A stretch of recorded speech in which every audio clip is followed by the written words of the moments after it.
দেখো আমার বান্ধবীর বাড়িতে কত গাছ লাগিয়েছে ওরা, তা তোমাদের সাথে শেয়ার করছি। দেখো গোলাপ গাছ,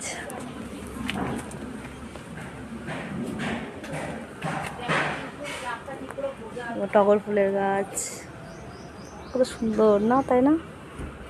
আমাদের তো লঙ্কা গাছ ছিল, কোথায় যে লঙ্কা গাছটা দেখতে পাচ্ছি না। ছোট্ট জায়গার মধ্যে কি সুন্দর গাছ ফুটেছে।